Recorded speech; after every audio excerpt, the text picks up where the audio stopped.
o novo comandante do Comando Regional de Polícia Ostensiva do Vale do Taquari, Coronel Samarone Teixeira Zap, que assume, portanto, o CRPO do Vale do Taquari. Até brincava fora do ar com o Zap, que dias atrás falávamos aqui quando ele estava assumindo o 22º Batalhão, que hoje ficou de responsabilidade do Tenente Coronel Fabiano, e o Zap agora assume o CRPO, que é o maior órgão aqui de segurança do Vale do Taquari, que está de olho e monitorando e orientando todos os batalhões aqui dos nossos municípios. E vamos falar um pouco mais sobre esse desafio.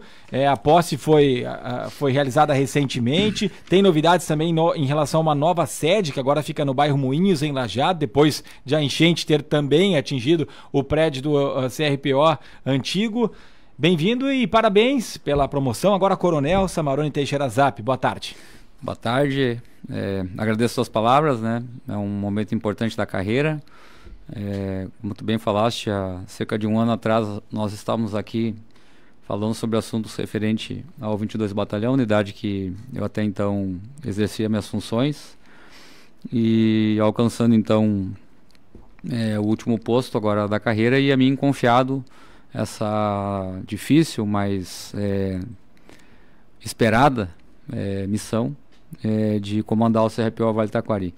Aqui iniciei minha carreira como tenente, lá em 1999, então foi algo desejado e algo que não se materializou num curto espaço de tempo. Se materializou aos 30 anos de serviço. Então, parece que foi ontem que a gente estava aqui comandando 22, mas essa jornada tem 30 anos. É uma caminhada, e você diz difícil e esperada missão. Como é que se dá esse processo, Zap, e tudo o que foi preciso você trilhar e cumprir dentro da Brigada Militar para chegar hoje como comandante do CRPO? Então, a gente, após concluído o curso de formação de oficiais, a gente escolhe a primeira unidade em que vai servir.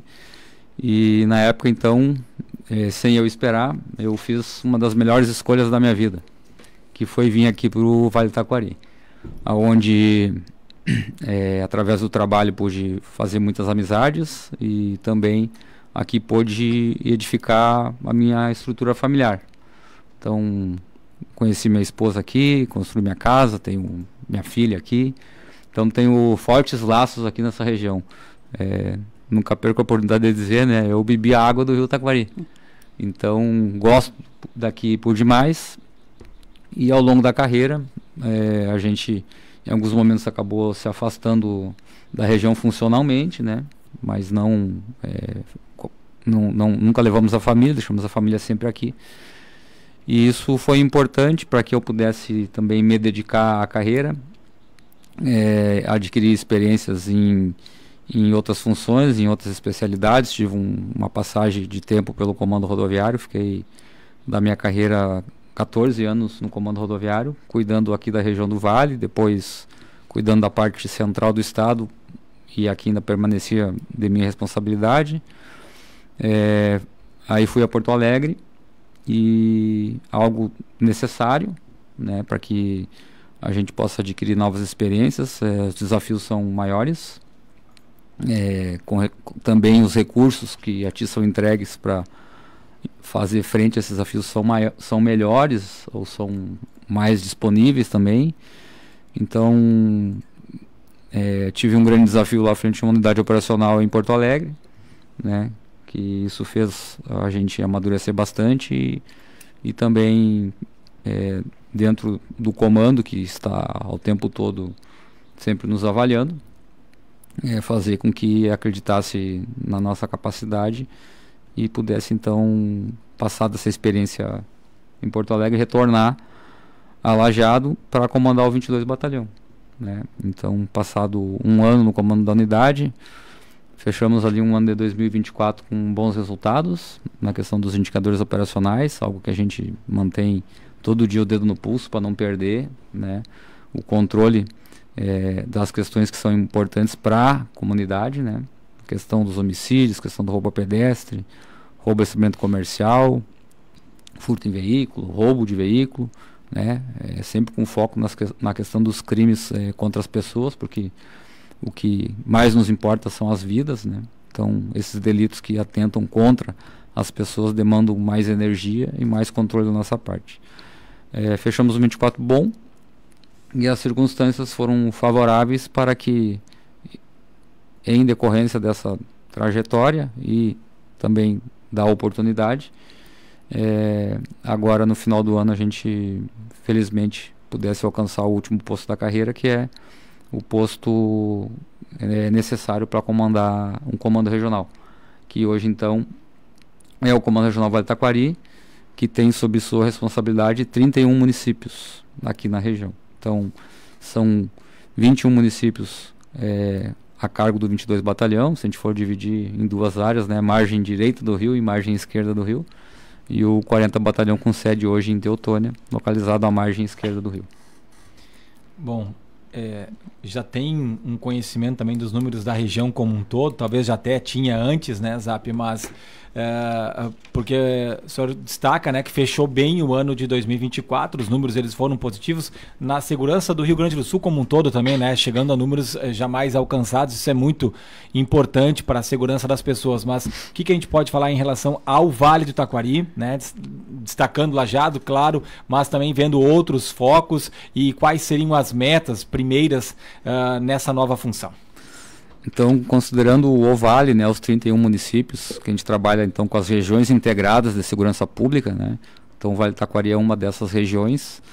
Tem a cidade de Lajeado dentro do programa RRS Seguro, é a única cidade que a gente tem dentro desse programa, que são 23 cidades que foram eleitas na época para ter esse acompanhamento mais a miúde.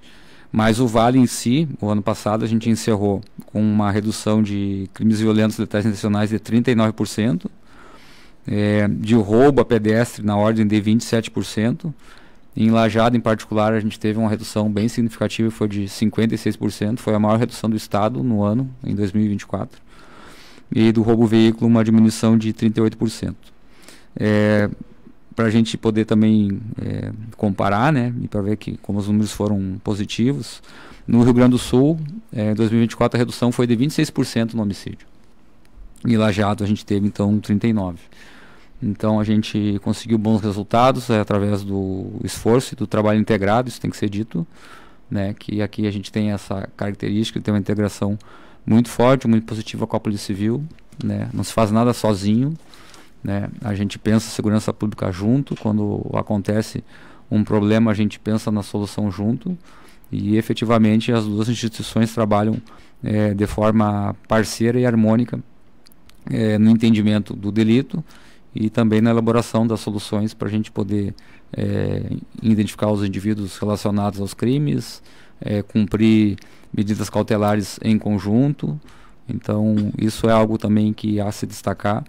E os resultados são bons porque há uma forte integração e pessoas comprometidas, tanto da Brigada Militar como da Polícia Civil, com os resultados, e também uma integração com os municípios que também investem na segurança pública, a exemplo de Lajeado, né, através da sua Secretaria Municipal de Segurança Pública, que investe na ferramenta do vídeo monitoramento, do cercamento eletrônico, que é muito importante para que a gente possa também, através da tecnologia, fazer frente a esse desafio de manter os indicadores em ordem.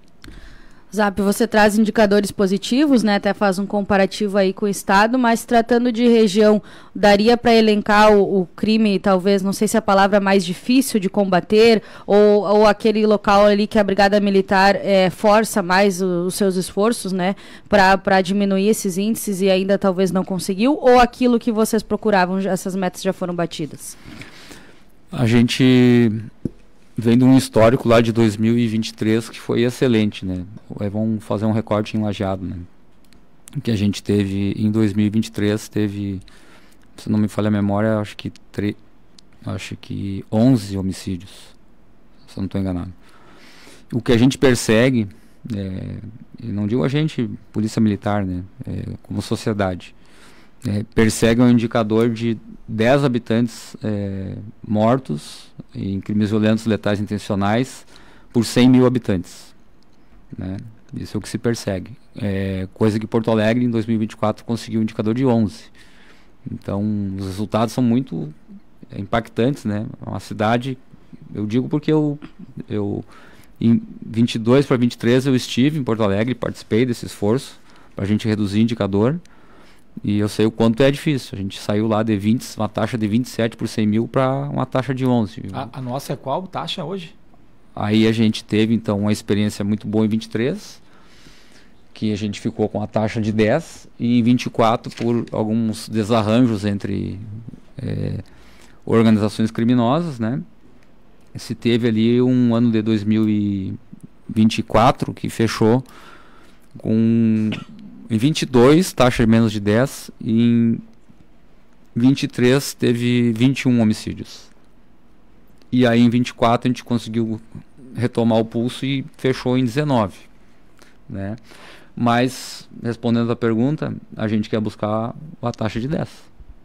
Né? Tá, mas 19 homicídios em 2024, é isso? Em Lajeado. Em Lajeado. Tá, mas em qual taxa ficou? Aí fica a taxa, se a gente considerar a taxa seca, né? Lajeado 100 mil habitantes, 93, ficaria a taxa 19. 19. Se nós considerar Lajeado 100 mil, que é 93 pelo censo, né? Uhum. Mas vamos fazer 100 mil para facilitar a conta. É um pouco a menos, né? Uhum. Então, o nosso desafio é o 10. Né? Então, teria que diminuir quase pela metade, então. Então a gente tem por objetivo que monitorar que nosso limite seria um homicídio por mês em Lajeado. O que são esses desarranjos que o senhor cita? Disputas por territórios, né? Desavenças internas dentro das organizações criminosas, né? Basicamente são esses. Desses 19 homicídios, a grande maioria Não todos. Mas a grande maioria foi... Tem alguns, tu veja bem o exemplo agora dos homicídios que a gente teve esse ano, né? Disputa de terra, de Nós família, temos né? 2 homicídios que são passionais, envolvendo disputa de divisa de terra, ocorrido por pessoas da mesma família. Então a gente busca o 10, mas tem alguns homicídios que a gente acaba, embora todos contem, né? Mas a gente, quando faz o detalhamento, a gente entende que a gente está próximo daquilo ali, porque tem homicídios que ocorrem dentro do âmbito da residência, que a polícia não tem ferramentas suficientes para fazer com que ele não ocorra. Então o que a gente busca prevenir é que não ocorra esses homicídios relacionados, né, ao roubo, né, a que culmine um latrocínio, como a gente teve um ano passado no mercado ali no São Cristóvão, né? Um cidadão foi roubado e o indivíduo matou o proprietário do mercado. Isso é algo muito grave, né? Ou alguém que vá ser vítima de um roubo de veículo e acabe sendo morta em razão do roubo de um veículo. E tem mais daí as questões aí relacionadas a organizações criminosas. Então nosso objetivo é chegar no 10. Ou o máximo possível próximo dele. Quantos nós já temos neste ano? Nesse ano nós temos 4. Na região ou em Lajeado? Em Lajeado. Lajeado. Em Lajeado. Estamos conversando com o novo comandante regional do CRPO, Coronel Samarone Teixeira Zap. Teve uma inauguração que foi bem esperada também, foi no dia 5 de dezembro do ano passado. Estou falando do novo Centro Integrado de Operações e Emergência, que fica ali junto à sede do 22º Batalhão, na rua Júlio Maia, no centro de Lajeado. Essa área que não foi atingida pela enchente, é bom a gente deixar claro isso. Já deu para perceber algum reflexo? O que representa para a corporação ter ajuda dessas câmeras, mas não só a ajuda das câmeras, porque eu vi que essa semana também foi realizar um treinamento, né, com os profissionais para saberem operar e chegar logo a alguém que comete um crime através dessa tecnologia. Bom, já há vários estudos, né?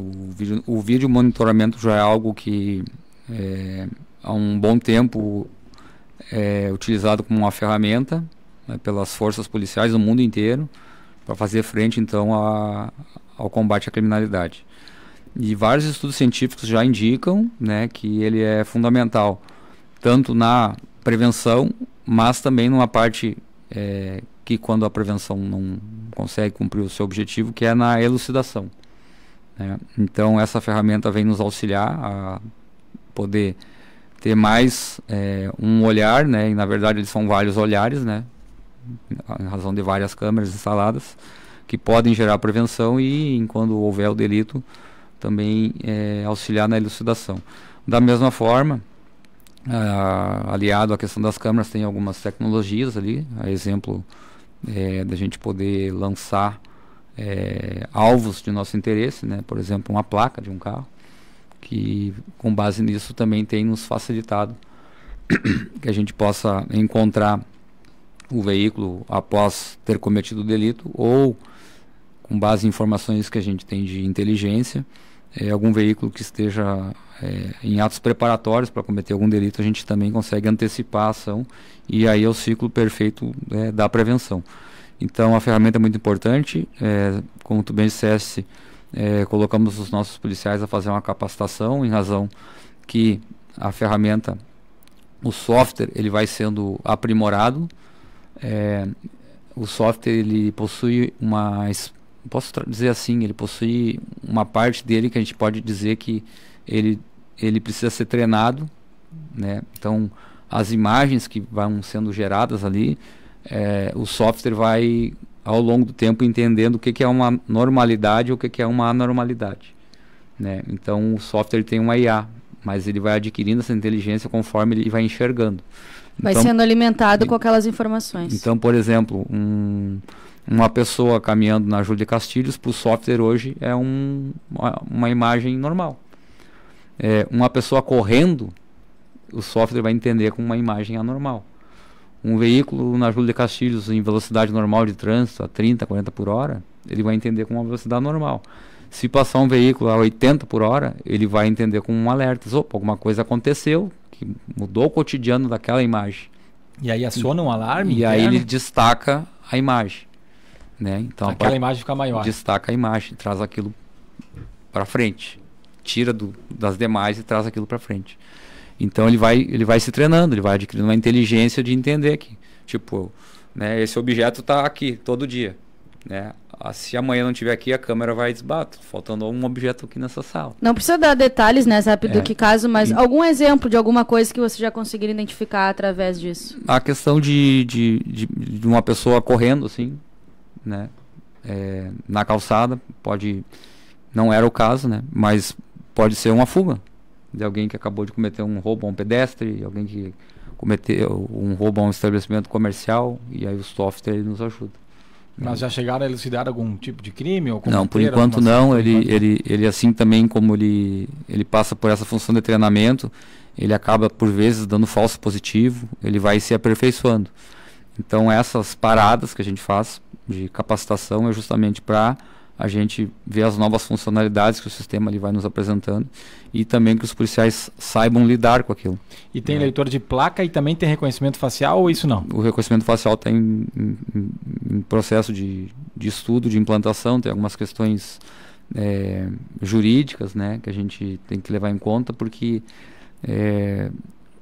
baseado na experiência de outros municípios que botaram reconhecimento facial e o software não estava maduro ainda, ele dava o que a gente chama de falso positivo, e aí a gente, como órgão policial, não pode trabalhar com falso positivo, né? Porque à medida que eu tenho o alerta, eu despacho uma viatura e a viatura vai para a ocorrência, ela tem que ir com o positivo. O falso positivo vai causar alguns transtornos até para o próprio abordado. Identificar talvez, né, uma pessoa que não é a e não aquela. E aí vai ser feita uma abordagem com energia necessária, daqui a um pouco isso vai gerar um constrangimento. Então tem algumas questões que a gente tem que ir evoluindo ainda. Nova sede no bairro Moinhos agora, desde quando que estão lá? Pois bem, desde o dia 10 de março, a gente está utilizando a nova sede, em caráter, assim, não digo oficial, né, porque ainda tem algumas questões de infraestrutura ali que a gente tem que terminar de implementar, né, exemplo da grade ali na frente, para poder também ter um estacionamento mais organizado, né, algumas questões de funcionalidade do prédio, né, para tornar ele mais funcional, a gente também tem que implementar, para tornar um prédio comum com outro, algumas, vamos dizer, obras de engenharia assim, que tem que ser feitas. E esse é um dos grandes desafios que a gente tem. Assim como toda a região foi afetada pela questão dos eventos climáticos ali de 23, né, em setembro, depois novembro e o maior deles em maio, nós também tivemos perdas de infraestruturas nossas, né? Então, a sede do CEPO foi comprometida, o nível da água foi até o 3º piso, perdemos o quartel Rio do Meio, já tínhamos perdido lá em setembro, em maio só terminamos de perder o pouco que ficou, mas já era uma estrutura que tinha sido abandonada. Perdemos Roca Salles, né? E perdemos Estrela. Então, um dos desafios que eu tenho é recompor essa estrutura, né? Então, a gente está iniciando tratativas com as autoridades que podem nos auxiliar nesse processo, né? Que são os prefeitos, né? Identificando locais onde a gente possa edificar novos quartéis. Há já parte de recurso financeiro disponível para isso, né, dentro desses planos de reconstrução que também acabam envolvendo os órgãos públicos que foram afetados. Então isso é algo que a gente vai buscar reconstruir, esse é o termo, as estruturas que a gente teve também colapsadas pelos eventos climáticos. E de uma forma também particular, isso também não é só um objetivo meu, mas vem a ser um objetivo também institucional, que a gente melhorar a questão do atendimento C90, sempre se busca diminuir tempo-resposta, né, poder ter mais capacidade de atendimento, por vezes tem alguns horários que fica a ocorrência em fila de espera, então a gente tem que ter um olhar sobre isso para poder prestar um serviço de melhor qualidade, porque o que a pessoa espera quando ela liga para o C90 é ser atendida, né?